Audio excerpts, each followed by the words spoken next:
Assalamualaikum warahmatullahi wabarakatuh, Sobat Misteri Sunyi Mencekam. Pernahkah Anda mendengar sosok manusia yang menikahi ikan? Dan konon, ikan itu adalah jelmaan peri. Seperti dalam kisah berikut yang sudah kami siapkan untuk Anda, sebuah kisah misteri yang berjudul Menikah dengan ikan jelmaan peri. Danau Toba adalah salah satu daerah tujuan wisata unggulan yang berada di Sumatera Utara. Danau yang merupakan bagian dari gugusan Bukit Barisan ini menjadi salah satu sumber penghidupan bagi masyarakat sekitar, baik dari kekayaan ikan air tawarnya maupun dari pelayanan yang berkaitan dengan kepariwisataan. Selain itu, bagi masyarakat sekitarnya, Danau Toba tidak hanya merupakan danau biasa seperti danau buatan misalnya, melainkan terikat erat dengan cerita yang beredar secara turun-temurun. Dalam kisah ini akan dibahas mengenai misteri Danau Toba yang terletak di Sumatera Utara. Menurut cerita rakyat yang beredar di wilayah tersebut, Danau Toba terjadi karena pada zaman dahulu kala, ada seorang pemuda miskin yang jatuh cinta pada seekor ikan. Boleh percaya boleh tidak, tapi begitulah cerita yang beredar di masyarakat sekitar Danau Toba yang dipercaya sebagai sebuah kebenaran sampai sekarang. Cerita rakyat tentang kisah Danau Toba ini memang terus dipelihara dan dikenal turun-temurun karena merupakan cerita tutur yang diturunkan secara turun-temurun melalui lisan pula. Kisah tentang Danau Toba ini dikenal ada beberapa versi. Memang jika dikaitkan dengan nalar kita adalah hal yang aneh dan mustahil terjadi jika ada manusia jatuh cinta pada seekor ikan. Namun inilah sebuah legenda yang menjadi kekayaan hasanah sastra Indonesia. Namanya juga cerita rakyat. Kebenaran secara ilmiah memang masih dipertanyakan. Namun tentang kebenaran cerita rakyat ini dari sudut pandang masyarakat sekitar tak akan diragukan kebenarannya. Bagi masyarakat sekitar, kisah tentang Danau Toba ini misalnya dianggap sebagai sebuah kebenaran yang akan dianggap takabur bila tidak mempercayainya. Dalam setiap legenda, selalu ada hal yang mustahil, seperti Dayang Sumbi. Legenda Tangkuban Perahu pun jatuh cinta pada seekor anjing. Jadi hal yang wajar jika dalam legenda Danau Toba ada seorang pemuda jatuh cinta pada ikan. Apalagi ternyata ikan tersebut merupakan jelmaan putri cantik yang dikutuk misalnya.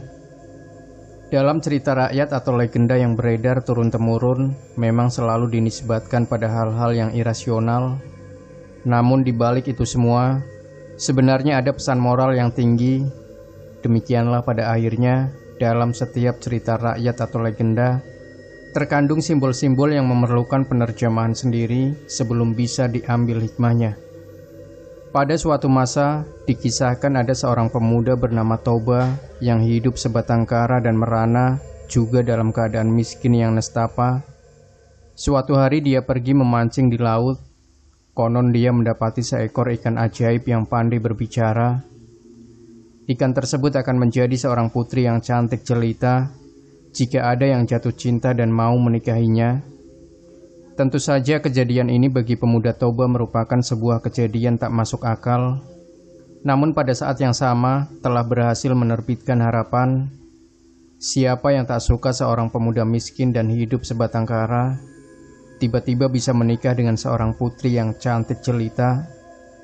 Meskipun hidup miskin dan merana, tentu hidupnya akan jauh lebih berarti manakala memiliki pasangan hidup yang cantik jelita, apalagi ia adalah seorang putri yang tentu saja anak seorang raja.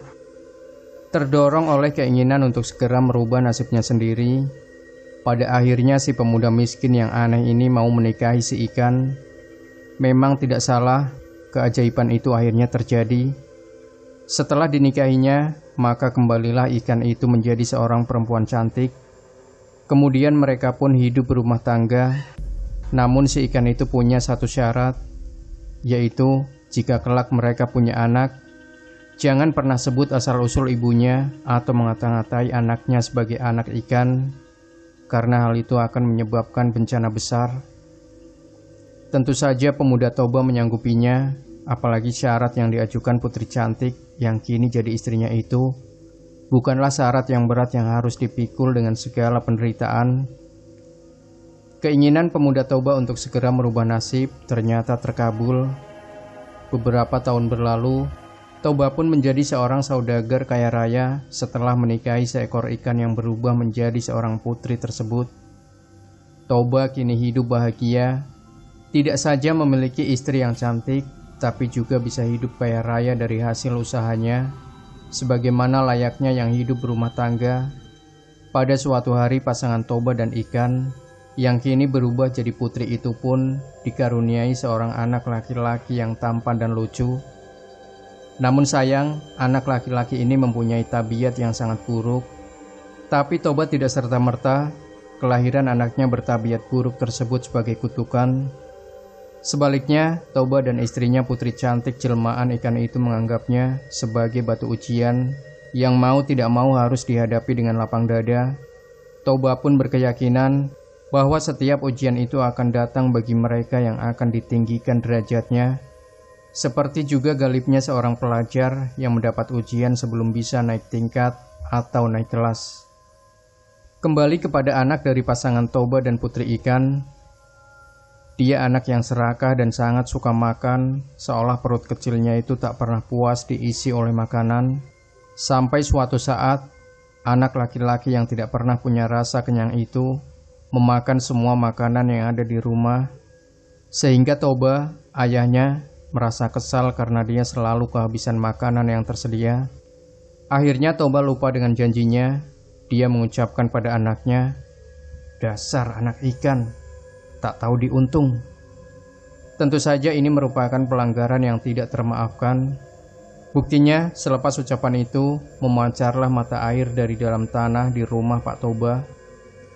Air tersebut terus memancar seolah tak ada habisnya, terus membesar dan semakin besar, sampai akhirnya menenggelamkan semua harta dan desanya. Akhirnya terbentuklah sebuah danau yang kemudian dinamakan Danau Toba. Konon kabarnya, menurut mitos yang berkembang di sana, anak Pak Toba itu sendiri pada akhirnya berubah menjadi seekor naga yang menjaga danau itu. Kabarnya, naga itu sampai saat ini masih selalu menampakkan diri. Beberapa nelayan yang sering menjala ikan di Danau Toba kadang mendapati makhluk besar bersisik seperti ular besar berenang di permukaan danau. Namun tak ada seorang pun yang sanggup membuktikan naga tersebut ada atau tidak, hanya berupa cerita yang terus berkembang turun-temurun, sehingga akhirnya dianggap sebuah kepercayaan. Demikianlah salah satu bagian dari misteri yang terikat dengan Danau Toba, yaitu adanya naga yang merupakan jelmaan dari sosok Pak Toba yang tenggelam beserta seisi kampung karena melanggar kesepakatan dengan mengatakan anaknya sebagai anak ikan. Ucapan ini merupakan pelanggaran besar yang tak termaafkan, sehingga tidak saja Pak Toba yang terkena nasib sial, melainkan seluruh keluarga dan kampungnya. Banyak hal yang bisa kita petik dari cerita rakyat Danau Toba tersebut. Salah satunya adalah tentang bagaimana menjaga amanat atau janji. Demikian Sobat Misteri Sunyi Mencekam. Tinggalkan komentar Anda, like, share video ini, subscribe channel Sunyi Mencekam, dan nantikan kembali cerita-cerita misteri terbaru dari kami. Wassalamualaikum warahmatullahi wabarakatuh.